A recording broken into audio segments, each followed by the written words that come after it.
Welcome to super talks clips. आपके पास समय है कम पर हमारे पास कंटेंट है ढेर सारा। इस चैनल में आप शॉर्ट, क्रिस्पी, इंटरेस्टिंग कहानियां सुनने वाले हैं। इसके साथ साथ कुछ ऐसी चीजें जो कि आपको लाइफ में ना ही ग्रो कराएंगे बल्कि मोटिवेट भी करेंगे। Don't forget to subscribe for more such videos. Enjoy the show. उस प्रकार काली की 10 महाविद्याएं हैं। काली के 10 रूप हैं और विद्या उनके साथ आता है। यानी जितने भी तंत्र साधक हैं जो तंत्रिक रूप से देवी की पूजा करते हैं वो सब महाविद्याओं की पूजा करते हैं। और क्या होता है ना, महाविद्याओं की पूजा में ऐसा ही हम घर बैठ करके उनकी पूजा करना शुरू कर दें तो वो नहीं होना चाहिए। क्यों नहीं होना चाहिए? क्योंकि वो काली के उग्र स्वरूप हैं।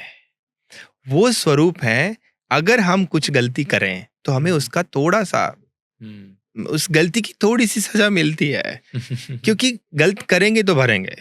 इसीलिए मैं तो सिर्फ इतना कहना चाहता हूं कि अगर कोई भी 10 महाविद्याओं की पूजा की तरफ जाता है तो उसको किसी अच्छे गुरु से पहले शिक्षा लेनी चाहिए। क्योंकि बिना गुरु की गाइडेंस के, बिना गुरु की ब्लेसिंग्स के वो नहीं हो सकता, वो नहीं करना चाहिए। क्योंकि इसमें बहुत नियम है।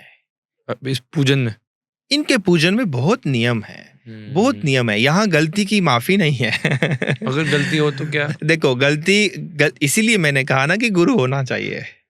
गुरु क्यों होता है? अगर गलत हो जाएगा तो वो देख लेगा ना, वो देख लेगा, वो आपको उससे निकाल लेगा।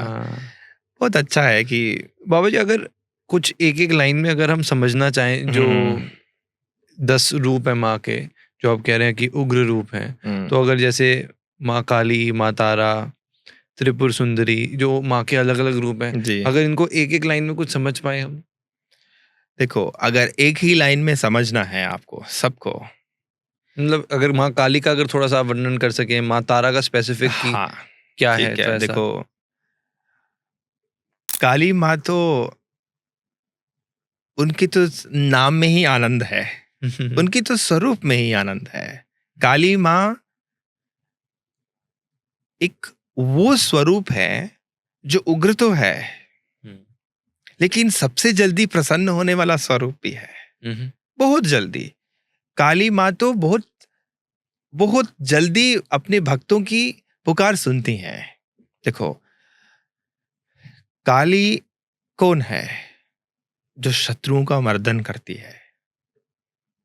उनके नाम से ही शक्ति है। उनके नाम से ही ऐसा लगता है कि बस काली माँ को आप याद करोगे तो वो जो आपका शत्रु है, माँ उसको अच्छे से शिक्षा दे देगी। ठीक है। उसी प्रकार माँ के 10 महाविद्याओं में माँ के अलग अलग स्वरूप आते हैं। अब ये वैसा ही है जैसे हम लक्ष्मी माँ को देखते हैं। अब लक्ष्मी माँ को लोग क्यों याद करते हैं?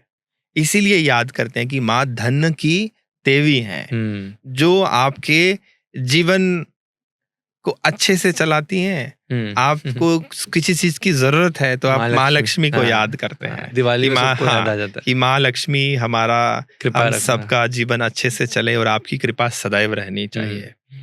उसी तरह हम माँ सरस्वती को याद करते हैं जब हमें ज्ञान की आवश्यकता है, क्योंकि वो ज्ञान दायिनी है।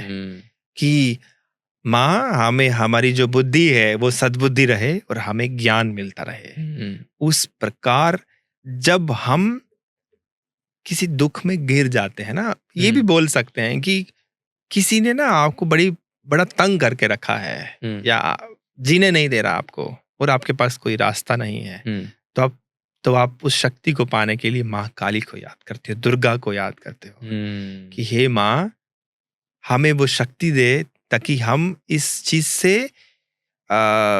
ऐसे बोल सकते हैं कि ये जो भी मेरा शत्रु है या जो मुझे तंग कर रहा है या मेरे जीवन में जो भी बुरा चल रहा है, उन सब चीजों से लड़ने की मुझे ताकत चाहिए। जब शक्ति की आवश्यकता होती है तो आपको काली का रूप, दुर्गा का रूप ही याद आता है। ठीक है, तो दुर्गा या काली ये रूप वो है जो आपके अंदर शक्ति, जय भवानी हम बोलते हैं, जय भवानी बोलते हैं, बोलने से ही वो ताकत आपके अंदर आती है।